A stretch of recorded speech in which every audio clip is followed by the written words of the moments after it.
For all of you, just going into the overtime period, what was said, what was kind of the focal point? It looked like you guys turned it on a little bit to eke this one out.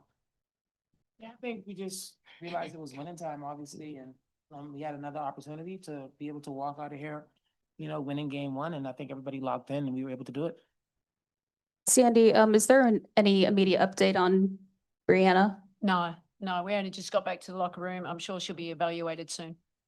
Sabrina, how much do you think experience kind of took over in that overtime period? A lot. I think we looked around and kind of realized we'd kind of been in that position before, with the majority of us.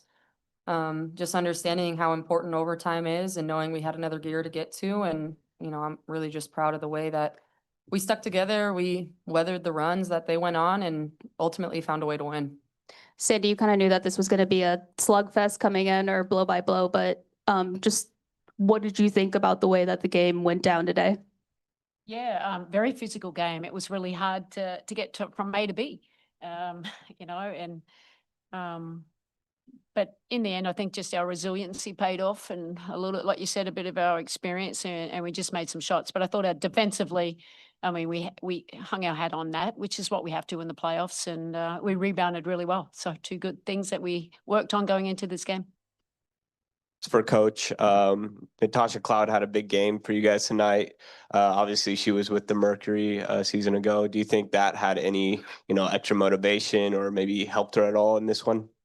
I mean, it's a question you probably have to ask her. I'm sure it did. I mean, this is her old team, but like she's with New York Liberty now. And I think that was just, she knows what she needs to do to come out to help us win. And, she was massive tonight at both ends of the floor. She had to guard Copper down the other end, but she made some really timely shots and she controlled the game for us.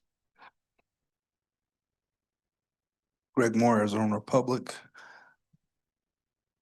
Coach, I was looking at you guys' 3-point percentage, and I was just curious how important was it for you guys to be able to make open jump shots and, just hit the stuff that was there in front of you? Yeah, we probably missed a few that we'd like to make in that first half in particular and in the second half. But we got 33 up here. We made 10. I mean, we're a great 3-point shooting team, as are they. I think that's where it came down to. We made a few more than them, and Leo Phoebe's none bigger than that 3 in overtime. Hey guys, it's good to see you. It's Aya Abdeen for the 9450. Congrats on the win. I would like to ask about Leonie Friedrich's contributions and especially that dagger in game one that she hit. I'm just curious to know, what are your impressions of that? Yeah, it was huge. It's funny. I was, she had missed some early on and I knew she was going to hit the biggest one of the night. It's just what she does. And she hit, that baseline back cut for a layup right before and then came down and hit a 3. And she's one of the best 3-point shooters in the world. And we know that. We continue to believe in her. She continues to believe in herself, put in the work. But I mean, that was the biggest shot of the night that she hit and kind of just solidified us winning this game. Over here in the back, Ellie Goodbye, Sports 360 AZ. This one's for Jonquel. Down the stretch, how much of a point of emphasis was it for you to establish that inside on both sides to really push this one through over the line? Yeah, I mean, they were, attacking the basket a good bit. So I just wanted to be able to protect the rim and then, use my rebounding to be able to help us close out possessions and ultimately win. So it was extremely important. But altogether, it was just a really great team effort. We got one. Now we got to go back to New York and get the second one. Hey, y'all, for Coach Brondello. So throughout the regular season series, we talked a lot about the cross-matching and the switching and things like that between both teams. We saw more Jonquel on Alyssa Thomas than I feel like we did in the regular season series. I was just curious what kind of goes into that type of decision, and how long do you stick with something before you kind of adjust, or, how do you kind of feel that out? Yeah, look, we're human-driven, data-informed. So we kind of know with the experiences that we've had in these 4 games what works, and with the luxury of having JJ and Brianna Stewart out there being able to show AT some different looks. But it's, we had to work out what we wanted to give up, and I thought they did a great job. Sabrina, Dana Scott, Arizona Republic. In the last 7:37 and in the fourth quarter and also in overtime, McConney held you scoreless. And what adjustments did you have to make in order to get through and pass by that disruption that she caused to you? Yeah, I mean, the great thing is I'm not just a scorer. And I was able to continue to facilitate and find ways to help us win, through my facilitating. And I think that's something I've always been able to, hang my hat on, is knowing the gravity that I have with the ball in my hands as a scorer, but most importantly as a passer, and continuing to find different angles and what they were doing, how aggressive they were being, with me as a pick and roll player. And I think the great thing about a series is you kind of can learn, you watch the film, you make the adjustments needed, and you have to come back in a few days and try and win again. Jonquel, Hayden Silly with Clutch Points. First off, nice to meet you.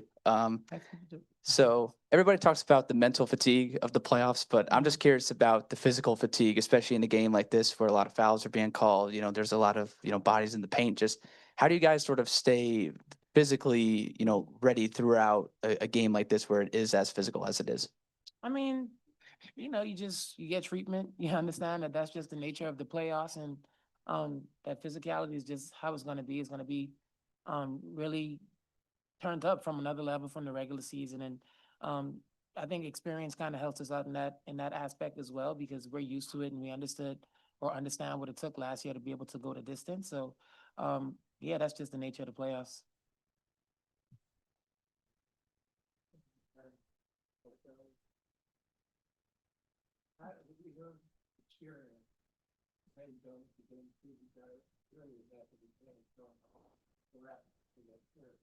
How did you not let that overrun you as a competitive way?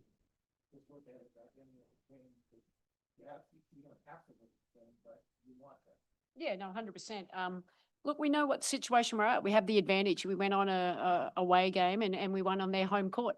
Now the advantage is for us to take care of it. And this, like you said, it is an experienced team. We've been here before and we know what our goal is. And, we want to keep playing. We'll go over to Zoom, starting with Ben. Thanks, Brian. Tasha's 9 field goals that she made tonight is the most she's made since coming to the Liberty. How have you seen her just game on offense develop from, the start of training camp to eventually culminate in her performance tonight? Sandy. Yeah. Look, Tasha's been good for us. We know she has the ability to get downhill. I thought she did a great job of that, but I think where she's grown this year is just really being steady, and when they're going under, which every team does, is being ready to shoot that 3 ball. And she's been shooting the 3 ball extremely well lately. So it's a luxury we have. We obviously have Sabrina as a handler. We have, Tash as a handler. We can have Stewie as a handler. I think that helps. But yeah, Tash was big. She got downhill. Was great for us, and with confidence too. And that's what we want, because it's hard to. It was a physical game today. I'm quite surprised we only had 9 free throws there. Very physical game, but I think she had the advantages and we're trying to look for her. Thanks. Jackie. Hi, JJ, for you, there was talk about how much the defense was going to play a role in this series. I guess just what do you think worked the best defensively, and how would you assess how connected the group was on defense? What I think worked the best? I think we just were all on the same page, and I think you just alluded to it, but the connection was probably the most important thing, of rotating, helping each other, understanding what the schemes are for the game, and just going out there and executing. But I think we did a really good job, and now we got to go to New York and take it up to another level. And Sabrina, if you could take us through sort of how you were able to keep your composure after Stewie went down and you were able to find Leo on that backdoor cut, which was critical. Like, what were you seeing on that play? I think just trying to be in the moment and understand what they were doing defensively. And, it was kind of sending whoever at the ball. And I knew, they were going to I had an angle to attack downhill and knew the defenders were going to be watching the ball. And so I knew that it'd be a perfect opportunity to get Leo on a back cut. She read it perfectly, timed it perfectly. But I think kind of what I alluded to earlier, obviously scoring's great, but I think continuing to find different ways to attack defenses and kind of keeping them on their toes is something we've gotten really good at. And you can't really go into a series, especially in the playoffs, like premeditated on what it is you want to do. It's just whatever it takes for the team to win, that's what you do. And, for me, it was being able to hit her on that back door, which was huge. And, props to her for staying ready. Kendra. Thank you. Kendra Andrews, ESPN. Sandy, I'm curious of any conversations that you may have had with Stewie initially after the injury. I know she came back in, played a little bit. She looked quite a bit in pain, at least from through the TV screen, and then you took her out. What can you share with us about just any check-in that you did have with her in that moment? Yeah, I mean, she asked me to sub her out there and she looked uncomfortable. So that was the reason we took her out there. And then we're just, we'll just be hoping that she'll be okay. Awesome. Thank you. We'll finish with Fifi. Hey Sandy, from the start, JJ was on Thomas at the point of attack. With JJ out the paint, there was open opportunities for cutters on the back end. Is just that something you know that you're gonna have to deal with if JJ is away from the basket? Yeah, no, 100%. But JJ, she defends everyone everywhere and does such a good job. But everyone has to be aware about what's their, know your personnel, what they want to do off the ball. I mean, Alyssa had the ball in the middle a lot, and they've got so many different options out of it. For the most part, I thought we did really well to keep this team to 69 points. I mean, that's in an overtime game. Defense was really strong for us today. Thanks, And everyone. then Sabrina, real quick. Go ahead. Sabrina. If I can, Sabrina, real quick. You were in the paint when Alyssa Thomas had that looked like an open layup and she missed it. Just take us through that sequence. What's going through your mind as the shot was going up? Yeah, obviously followed it.